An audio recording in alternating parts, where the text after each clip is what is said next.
nanabifurije ibihe byiza, ni nako mbahereza ikaze hano kuri Star Galaxy TV. Nizere ko mumeze neza cyane mwese aho muri mu bice bitandukanye. Amahoro y'Imana abane namwe mwese. Iki gihe turi mu bihe navuga ko ari iby'akavura kari kugenda kagwa mu bice bitandukanye by'igihugu, cyane ko hanze y'igihugu cy'u Rwanda bwo ngira ngo mwumvise ibihugu byinshi byagiye bibamo imvura nyinshi gatuma n'abantu bapfa ari benshi kabisa. Rero nyita Kebris umugwaneza imfura y'u Rwanda, ni ngewe uba ugusuhuza hano kuri Star Galaxy TV. Nizere ko rero umeze neza cyane aho uri.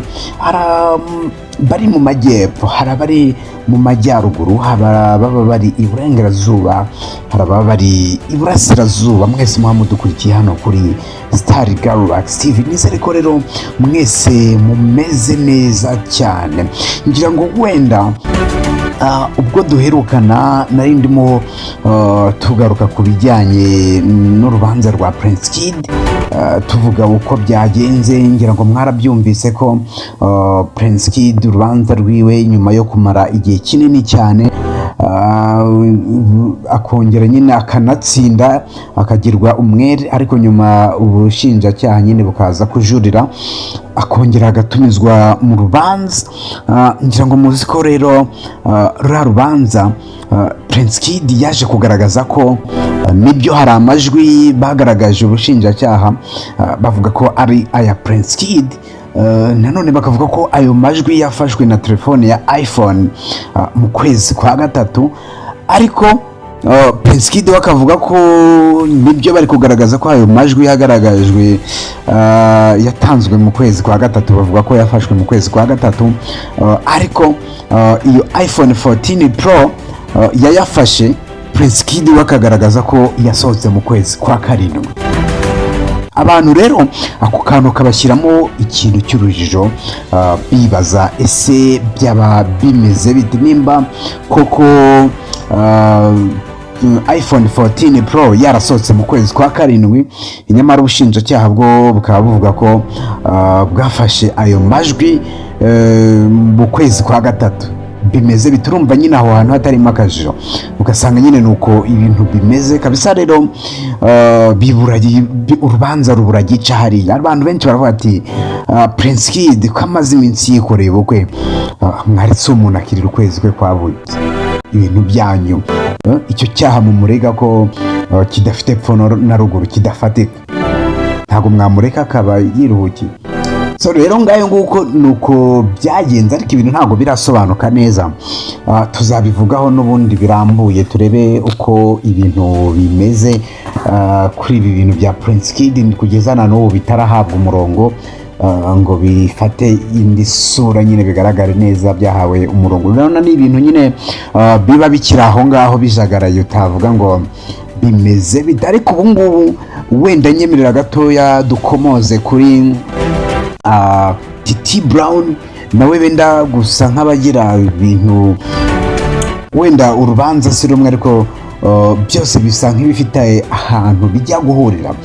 Uyu bita Ishimwe Thierry wamenyekanye nka TITI BROWN, umubyinnyi rukumbi wabashije guhindura imibyinire mu ndirimbo z'abahanzi nyarwanda batandukanye hano mu gihugu cyacu cy'u Rwanda. Kugeza ubu ngubu hashize imyaka igera kuri 2 afunze, ariko mu by'ukuri TITI BROWN nubwo afunzwe ntago ibyaha afungiwe byari byaza ngo bigire nyine bitange isura bigaragaze ese TITI BROWN afungiwe iki, kubera iki amaze imyaka 2 afunzwe, urubanza rwe nawe rutarahabwa umurongo. Tumenye ngo afungiwe iki cyaha cyaramuhamye cyangwa se agirwa umwere. Ageze imbere y'urukiko inshuro zirenga 5, urubanza rudafata umwanzuro ukwiye. Hanyuma muri iyi minsi nibwo nabonye urubanza rwa TITI BROWN rwongera kugaruka mu mitwe y'abantu benshi. Mbona n'ikinyamakuru kimwe mu bikora hano mu Rwanda, ikinyamakuru inyarwanda.com cyanditse kuri iyi nkuru yiwe, kiha umutwe inkuru cyanditse cyayihaye titire ivuga ngo yafungishijwe n'abantu babiri bakomeye. Iby'urubanza rwa TITI BROWN rukomeje kuba agatereranzamba. Nibyo, urubanza rwa TITI BROWN nakubwiye ngo amaze imyaka 2 ari muri gereza afungiwe mageragere. Uyu mubyinnyi TITI BROWN dusubije ibinyuma, dusubije amaso inyuma gatoya ngo turebe ukuntu ibintu bimeze. TITI BROWN, umukobwa wamureze amushinja ko yamuteye inda. Twibuke neza, iyo nda bamurega ko yateye umukobwa, yewe bakajya no gupimisha DNA, bakajya gupimisha DNA ngo barebe ese TITI BROWN ibyo bamushinja ni ukuri cyangwa ni ibinyoma. Amakuru ava kwa muganga aho bapimiye izo DNA akaza gutangaza ko TITI BROWN ntaho ahuriye n'izo DNA bapimye, basanze atari we. Tukaba dufite andi makuru y'uko iyo nda bavuga ko TITI BROWN yateye uyu mwana w'umukobwa bayikuyemo ngo imaze ibyumweru bigera kuri 2. Hakaba hari andi makuru nanone avuga ko TITI BROWN yafunzwe binyuranyije n'amategeko y'u Rwanda, dore ko amategeko y'u Rwanda avuga yuko nta muntu ugomba gufungwa amezi agera kuri 6 ataraburanishwa ngo icyaha kimuhame cyangwa se agirwe umwere. TITI BROWN ayo mezi 6 yararenze, aragenda akubita imyaka 2 niyo nakubwiye kugeza ubu ngubu afite amaze muri gereza. Ntago araburanishwa bihamye ngo agirwe umwere cyangwa se hamwe n'icyaha aregwa.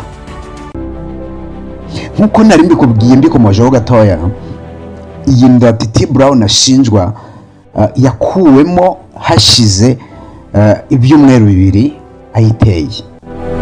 Ni ukuvuga ngo bamushinja ko yayiteye bayikuyemo hashize ibyumweru 2.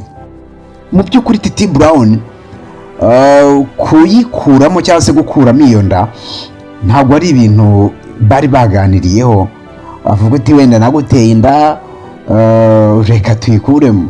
Oya, ntabwo ari uko byagenze. Aya namwe mu makuru turi gukesha abantu ba hafi ba TITI BROWN.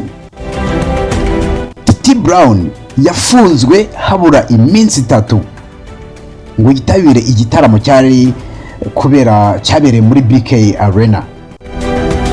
Kugira ngo murabizi ko nyine yafunzwe 2021, uyu munsi hashize imyaka 2. Iki gitaramo TITI BROWN ntabwo yigeze akijyamo. Ni ukuvuga ngo gufungwa kwe nawe bisa nk'ibyamutunguye, ahita yisanga yageze mu mugozi. Uyu munsi rero icyatumye uru rubanza rwongera kugaruka n'iki? TITI BROWN nyuma y'imyaka igera kuri 2 ari muri gereza,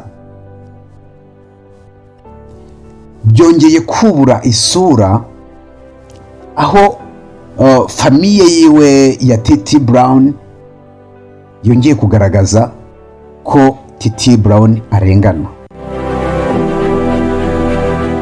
Yongera kugaragariza urukiko ko abamurega ibimenyetso bafite ni ibihe, kugira tumenye TITI BROWN umwana wacu icyo azira. So rero nifashishije ino nkuru igitangazamakuru cyitwa Inyarwanda cyanditse, cyagaragaje ibintu bigera kuri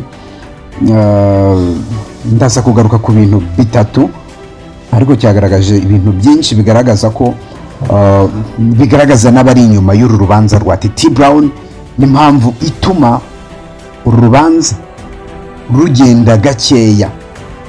Biravugwa ko hari abantu babiri bari mu rubanza rwa TITI BROWN. Umwe ni umushinjacyaha, undi ni umupolisi ye ufite amapeti akomeye cyane. Aba bombi nibo bari inyuma y'uru rubanza rwa TITI BROWN. Umwe w'umushinjacyaha we icyo akora ku rubanza rwa TITI BROWN ni ugukomeza gutinza urubanza, gukomeza kurugenza gakeya. Undi nawe w'umupolisi aba yambaye gisivili, urumva, akomeza nyine kugenda ashyiraho cyangwa se yerekana nawe tekinike yakoreshwa mu kuburanisha urubanza kugira ngo bakomeze gutamo, bakomeze gukanyaga TITI BROWN bahere mu mugozi. Ukuboko kw'abantu babiri ndetse n'isano banafitanye isano n'uyu mukobwa, bakaba ari nabo nyine bari inyuma y'urubanza rwa TITI BROWN kugira ngo agumeze afungwe. Tukibaza nimba koko ari uku nguko bimeze. TITI yafashwe huti akoherezwa gufungwa binyuranyijwe n'amategeko. Ni ukuvuga ngo yafunzwe nyine binyuranyije n'amategeko y'u Rwanda, n'amategeko u Rwanda rugenderaho mu bijyanye no gufunga abantu. Icyo amategeko ateganya ku ifatwa n'ifungwa n'ifungurwa by'agateganyo, ateganya ko ku ingingo yayo ya 66 y'itegeko nimero 027/2019 ryo kuwa 19 ukwezi kwa 9 2019 ryerekana ko imiburanishirize y'imanza n'inshinja bya n'abashinja ibyaha igena ko umuntu ukurikiranweho icyaha kuba yakurikiranwa adafunzwe ari ihame. Iri tegeko riteganya ko umuntu ushobora gufungwa mu gihe hari impamvu zikomeye zirimo kuba yatoroka ubutabera, kuba yasibanganya ibimenyetso, gutera ubwoba abatangabuhamya ndetse n'izindi mpamvu zitandukanye ziteganwa n'ingingo. Ibyo byose TITI BROWN ntago bimugonga, ariko uyu munsi amaze imyaka igera kuri 2 ari mu rubanza. Ese ibi bintu bya TITI BROWN, uru rubanza rwe rudasobanutse rutumye amara imyaka 2 muri gereza, bizagana he? Bizarangira gute ngo aburanishwe agirwe umwere cyangwa se icyaha kimufate? Ntabwo byumvikana nyine kuba umuntu yamara imyaka 2 ntakatiye, ntaburanishijwe, si umwere, icyaha nticyamufashe. Bimeze bite? Abantu benshi rero nibyo nakomeje kugenda mbona bibazaho bashaka igisubizo ariko batari kukibona. Niyo mpamvu rero twahisemo gukora iyi nkuru. Abantu ba hafi ba TITI BROWN bavuga ko babajwe n'iyi case itarafata umurongo, itarahabwa umurongo, bakaba banasaba ubutabera mu by'ukuri kugira ngo barenganurwe aho barenganye kabisa. Rero nuko ibintu byifashe. Hanyuma nari nakubwiye ko ibi bintu nyine ubona bifitanye aho byenda guhurira n'ibya Prince Kid.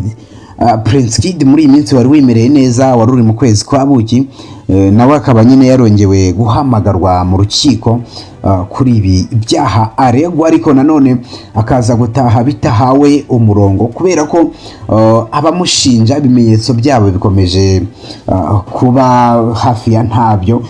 Navuga ko ibimenyetso byabo nyine kabisa bikomeje kugaragara nkaho nyine bidafite agaciro cyane. Barimo baramurega ko amajwi bari kumurega yiwe nyine yafashwe mu kwezi kwa gatatu, agafatwa na iPhone 14 Pro, nawe akagaragaza ko iyi telefone bavuga ko yamufashe amajwi yasohotse mu kwezi kwa karindwi. Abantu benshi rero urumva byabashyizemo urujijo, bibaza ese ibintu bimeze bite? Ngayo nguko rero tuzagenda tuguhereza andi makuru ari update ahangaha. Kora subscribe kugira ngo ujye ubona amakuru yacu atandukanye hano kuri Star Galvax TV, umenye byinshi bitandukanye. Kora aho ngaho hepfo kukayogera nyine kugira ngo ujye ubona byose, nurangiza ukore na share ubisangize abandi. Nitwa Kebrice umugwaneza, nyemera duhure n'ubundi mu yandi makuru ari update ahangaha kuri Star Galvax TV.